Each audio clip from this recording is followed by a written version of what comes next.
back in Elder Scrolls Online again, and I've thought about quitting this game, and I guess in a sense I have from time to time.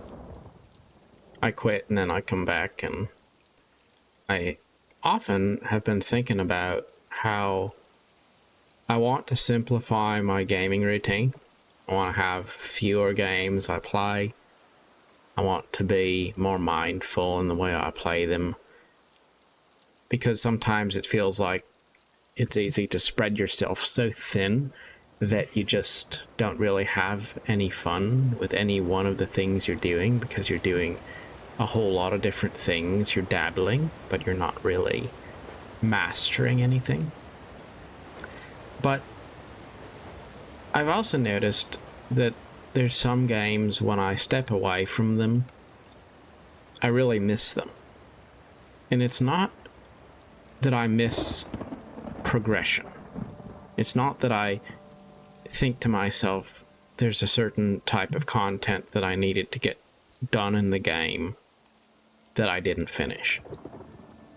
It's just that feeling that I really like something about the place that that game transports me to. It has nothing to do with progression or completion or any objectives at all. It's just something that has a certain, if you will, spiritual value. It's inspiring, it's encouraging in some way. And for me, Tamriel has been one of those worlds. Now, the combat pretty much sucks compared to other games. I'm not going to go to bat for it. Maybe you could find something worse, but I don't know. I really don't have a lot of good to say about the way combat in ESO feels. It's just the truth. However, the world design is absolutely beautiful. The cities are absolutely beautiful. The fact that the quests and the NPCs have voiced dialogue. There's a lot to like about the Elder Scrolls Online, and then there's some things I don't like about it. And the truth is, what I really like the most about the game is just exploring, just going out and aimlessly wandering around the maps. They feel personal to me. I feel like I have a connection to this game world. Whether I'm playing the game or not, all the places feel relevant. And so it's one of those games that I just, even if I never played the game again in my life, I'd still think about it and remember it with some level of fondness. And so I guess I don't really want to quit. And I could make a case for quitting to simplify, but the truth is, there's something about it. And there's a few other games that are like that, that just, they perennially come back to my mind. And even if I uninstall them and I step away for a little while, it's just a little bit before I wind up feeling like, I miss that. I think I'll go back to it. So, what about balance? How do you create balance and not wind up spreading yourself so thin that you just don't really have time to get a good experience out of any one thing? Because that's the other thing I've been thinking about. And the more I contemplate this, the more I realize that it's a simple answer after all, and that is, you just do what you enjoy doing for as long or as little as you wish. It's not about letting go of a specific title. It's about changing your attitude toward how you manage your time and your expectations while you interact with it. I think in life there's a theme that we tend to come back to a lot, and that is that we want to find a absolute solution to a problem that really needs to be solved with moderation. It's not that we need to have fewer things in our life necessarily, though certainly there is a case for having fewer things that we don't use or want. Just as maybe I don't need to give up an experience that I truly enjoy, but I don't need to have a whole bunch of things taking up space on my hard drive that I never use either. And it's not about cutting things out entirely sometimes. It's just about maybe accepting that they have a minor position in your life instead of a major one. It's okay to have a game that you only log into once a month or so, if that's how often you feel like it. And you don't necessarily have to have very few things. You just have to stop worrying about trying to chase progression in those things if you don't want to. And then sometimes you do. There's times when you just get into the mood and you want to achieve some particular thing. You know, maybe one thing that holds us back is that we tend to put things into silos. So we think, you know, like there's one game over here and then there's another one over there, and they're two totally separate experiences. But the truth is, in our life, they aren't necessarily. It's just the same basic thing, whether I'm playing the Elder Scrolls Online or Albion Online or Genshin Impact or driving down the road in American Truck Simulator. Is it really any different experience, or is it just me enjoying immersing myself in a fictional world, a virtual world, and having a good time? That's all there is to it, you know?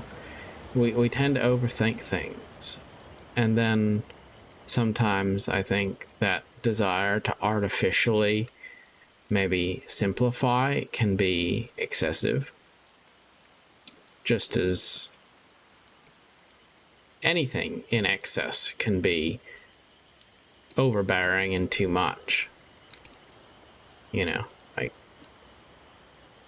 you know, I've talked about sub fees in games, and I think there's a lot to be said for the fact that sub fees are a little bit ridiculous, and I'm not a huge fan of them.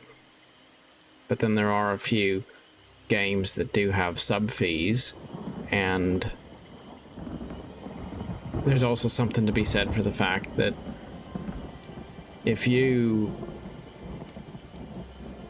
get a reasonable amount of pleasure out of a title and you pay $15 a month for it, it's really probably not that big of a deal. When you consider that you could go get a cup of coffee and pay $7 for it. Sometimes it's easy to fixate on the $15 sub fee because it's a bill, and yet it's also not necessarily a huge deal. I think we try so hard to put things into boxes. Say, you know, is it good or bad? And I'm not saying that I'll pay a sub forever on a game, but if I'm enjoying the experience, and my standard of this is if I step away from the experience and I miss it, then I guess that's the baseline for enjoying it. If I can totally eliminate it and I really don't even think about it at all and I don't miss it at all, then it's not really something that needs to be in my life.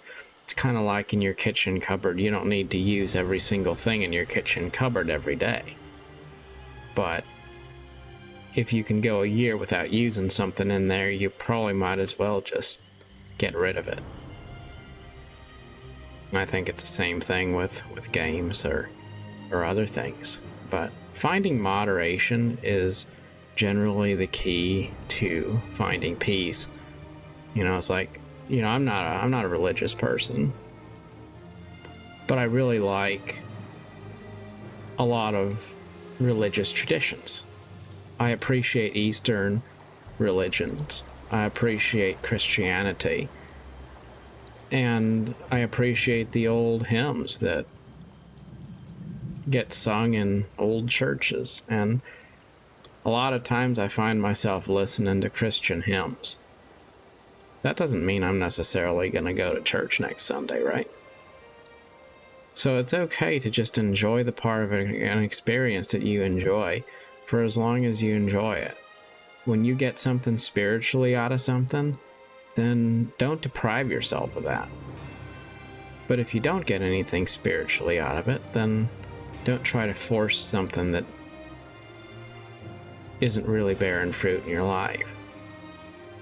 And maybe that means that some things that you spend a lot of time doing, you don't need to get rid of them entirely. Just spend a bit less time doing. Maybe change the order up a little bit. And learn how to be more mindful about whether you're having a good experience or not. And it's true in terms of health. If you want to be healthy, then listen to the cues that your body sends you, right? Because pain is a teacher, so that we can maybe avoid things that would be harmful to us. It's the same thing with our emotions and with our spiritual life. Do things that bring joy and peace into your life, and do them in a way that's balanced. I could say my plan is to never eat candy again. Or I could say I will eat it sparingly, I'll eat it in moderation, I'll enjoy it once in a while. And then there's always that tendency to go back to that argument, that question of, well, what is balance? What's moderation? What is too much? What is too little? How do I know how to strike that balance? And it's kind of just a matter of common sense, I think. It's by their fruits you will know them. Does it add value to your life, or does it detract? And I think that we are pretty good, sometimes better than we give ourselves credit for. We're pretty good at knowing what's good for us and what's not good for us. It's just we tend not to listen very well. And if we just heed our own feelings, our own kind of a moral compass, if you will, a spiritual compass, it normally will lead us in the right direction. I mean, think about this, think about the candy example. I don't have to tell you that you probably don't need to eat 5 pounds of Skittles in one setting, right? We would all agree that that's too much. That you aren't doing yourself any favors on any level to eat something, to eat the tub of ice cream until you are sick from it, like we know these things. It's just we want somebody to write the rules so that we can say, well, here's exactly what the balance is supposed to look like and what the ratio is supposed to be, and here's exactly how we're supposed to divide up our time, and here's the recipe book for life that we have to follow. And that's not really how life works. It's ultimately just using your good judgment and trusting that your common sense is enough to keep you pretty much on the right path. And enjoy what you're doing, and don't be obligated to commit to one thing 100%. Just, accept that life is a tapestry with many different colors and paintbrushes, and empower yourself to swap between them freely, however you wish, whenever you wish. And just remember, life has loveliness to sell. So buy it and never count the cost. Till next time. On your journey, best of luck. Thank you.